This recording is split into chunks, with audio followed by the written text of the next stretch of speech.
So, yesterday afternoon, before the fifth anniversary of Dynamite, the story actually came out. There's been rumors about this going back weeks, especially a couple weeks ago, of AEW and Warner Brothers Discovery getting a new deal. And I haven't talked too much about this on videos because there's been a lot of speculation. And when it comes to things like this, I don't always want to give my 2 cents on everything, but I was like Tony Khan kept saying that he wanted to stay with WBD, and clearly this deal shows that. I mean, without question, and it also revealed some pretty interesting things that had been rumored for a while that are now confirmed on this announcement.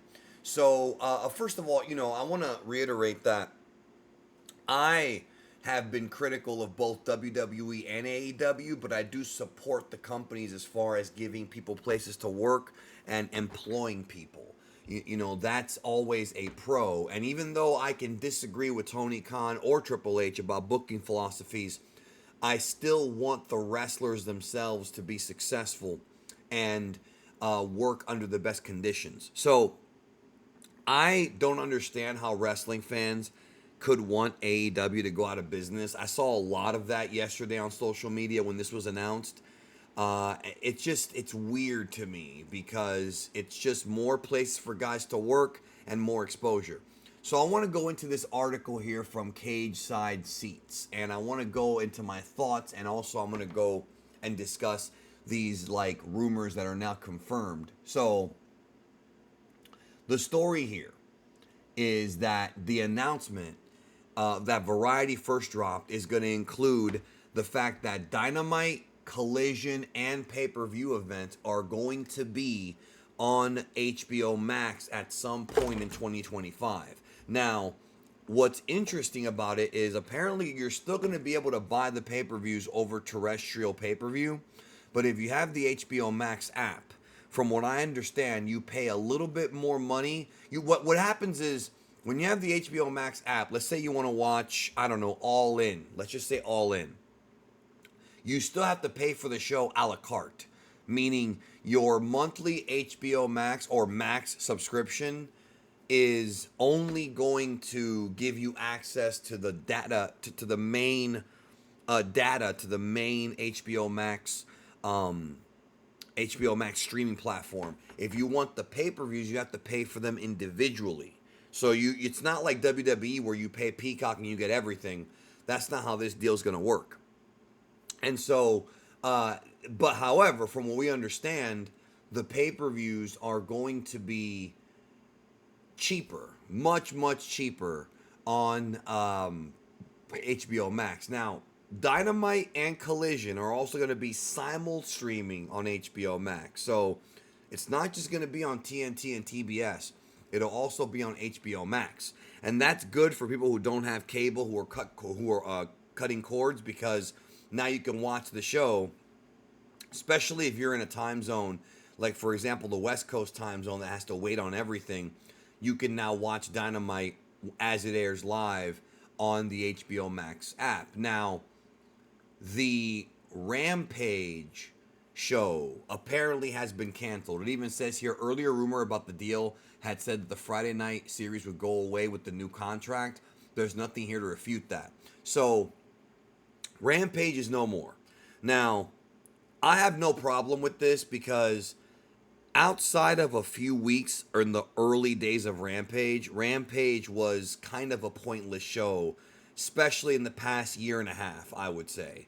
Obviously, we're never going to forget the moments like the first Rampage when Christian beat Kenny Omega, or the second one when CM Punk debuted at the first dance. These are going to be great moments, but Rampage is done. That's over. Instead, they're going to primarily focus on Dynamite and Collision. Now, what's interesting is this AEW Shockwave. Now, a few days ago, Swerve Strickland did a podcast, I believe, where he talked about how AEW now has a deal with Fox. Now, the deal with Fox, as we've talked about in the video I already did on Shockwave, from what we understand, and this is not public yet, but it's not on the main Fox station. It's not going to be the same Fox that WWE was on. Instead, it's going to be on one of the Fox affiliates like Fox Sports, which has a much lower viewership. So it's pretty safe to assume that AEW Shockwave will replace Rampage, although we don't know for sure what kind of show that'll be. AEW, despite having an already a massive roster, they also are still signing people because MVP just debuted last week. Shelton Benjamin debuted last night. Presumably, we're going to see Bobby Lashley at some point. So the roster keeps getting bigger and bigger and bigger, and that's going to need more shows. However, at the same time, are people going to watch the shows? Because Collision, I mean, most AEW fans I'm friends with don't watch Collision. They just watch highlights. But it is included in this package right here. So there will be a simulcast on HBO or on Max, as well as on the TBS TNT networks, starting in January of next year. Now, it also says that the pay-per-views will be sold at a discounted price, which I mentioned earlier. So maybe it'll be $20, maybe it'll be just 25. Those numbers are not out yet because this is actually a bigger deal as far as the overall streaming wars go. Because if HBO Max or Max, I keep calling it that because that's what it was originally called. If Max is going to be getting into the live event business, just like how Netflix is, and just like how other streaming services are doing lately. ESPN Plus, there's a few of them, right? That would obviously open the door for more live event packages coming to the streaming service, and that means that it's not just Netflix getting into the live sports, and Amazon Prime obviously got into the live sports because of the NFL. So this is where the world is moving. I don't believe cable TV is obsolete yet. I don't have cable TV in my home anymore, and I haven't for about 4 years, I think, but there are people who still do, and there is still content on those networks that can be viewed. I mean, unless you go the piracy route, but they are only on cable. But little by little, now that sports is being moved also to streaming, I would not be surprised if at some point in the next few decades it ends up being all streaming. But again, I don't want to say that because we're not there yet. And a lot of things can change. So the story here is that the deal is valued over $150 million per year. Now that is nowhere near what WWE got, because WWE is obviously the number one brand, and you have to understand. And this is for a lot of AEW fans. AEW is still a very young company. Tonight or last night was the 5-year anniversary of Dynamite. And the company started in May of 2019. It's a very young company, and let's be honest, the viewership numbers have gone down from the peaks they got in 2019 and 2021. You can't argue that. For Tony Khan to still negotiate $150 million, I know some people were saying something in the neighborhood of $170 million or $190 million. 150 is not bad, but it's just not going to hit WWE levels. WWE has been around for decades. Literally decade upon decade upon decade, and they're the number one wrestling company with the market share. So you can't expect that. So I don't think AEW fans should be disappointed. I think that the company has lost money. People want to deny this. People want to sit there and they want to say it's not true, but it is. There have been numerous sources that have come out saying AEW has not turned a profit yet. I was told privately multiple times AEW's bleeding money. Getting this $150 million deal is going to, for certain, put them on the road to hopefully eventually getting into the black or into the green down the road. This, of course, will depend on how the pay-per-views do and the live event business does, because, as you know, AEW is not doing well at the arenas. We know this.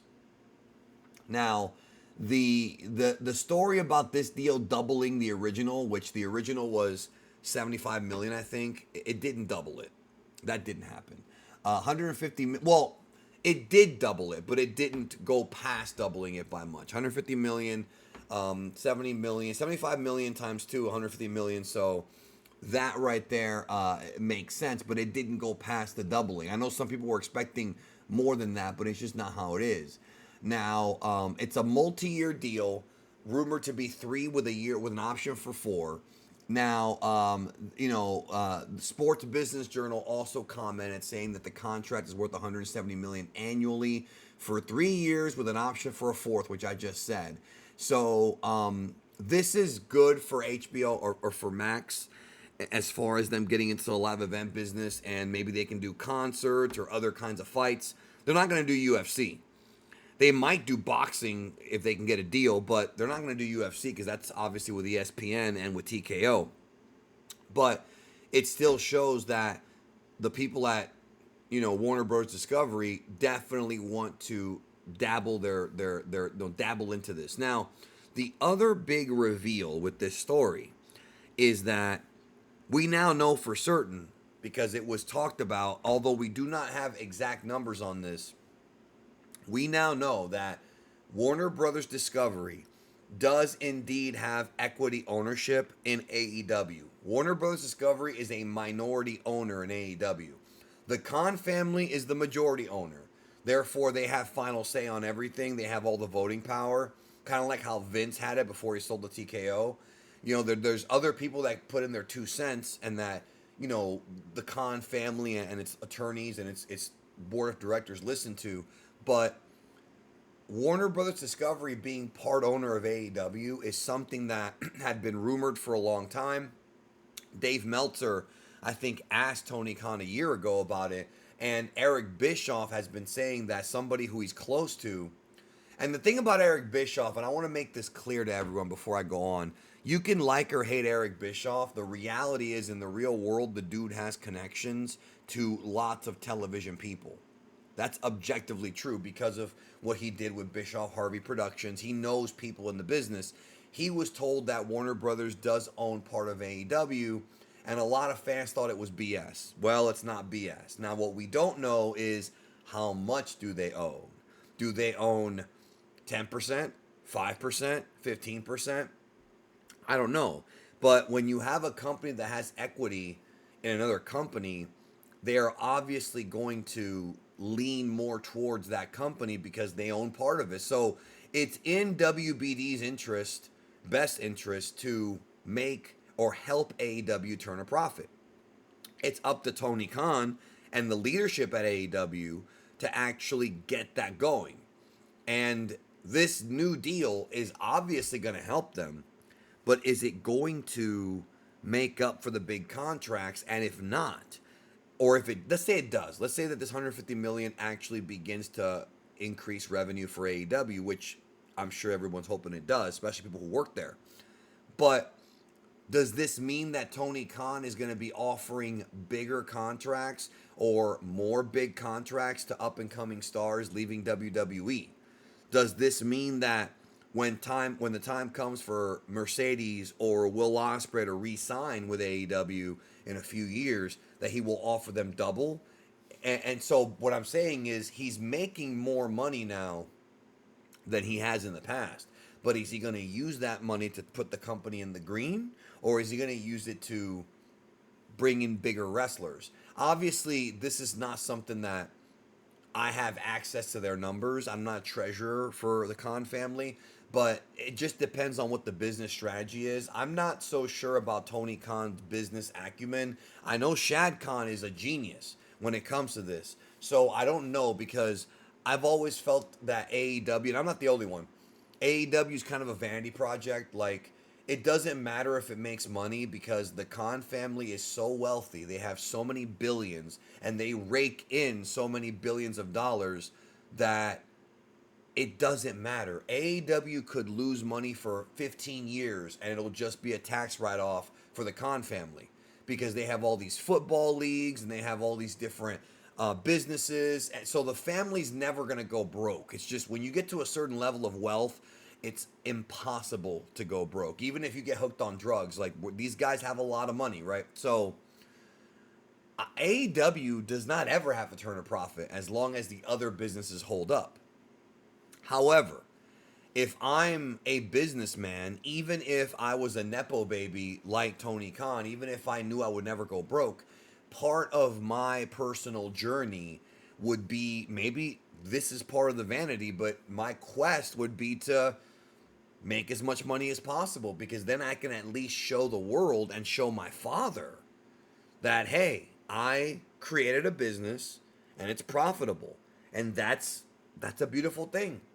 That's a beautiful thing, and it's something that I think no matter how wealthy you are, there has to be that competitive spirit for you to want to make more money. So Dynamite and Collision aren't going anywhere. Rampage is gone. Shockwave may or may not be on Fox, but now those shows are going to be on Max, and they're also going to be putting up the backlog of AEW. Now, I don't know if that includes Ring of Honor.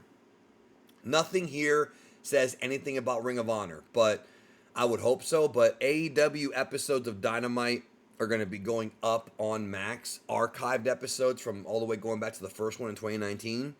So that's good, because I know a lot of fans have wanted to go back and revisit some of those episodes from, a previous era, even though it wasn't that long ago.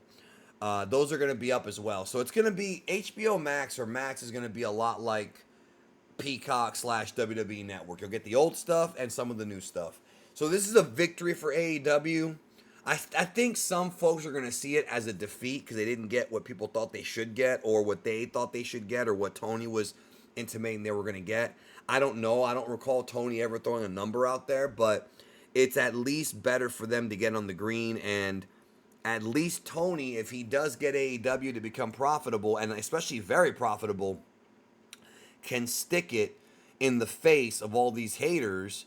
And I'm not saying that these people don't have a right to their opinion. I'm just saying, for his own validation, he can say, yeah, you're saying I got into this for vanity, but look at this right here. I did make a profit, which is vanity too, but it's a different kind of vanity.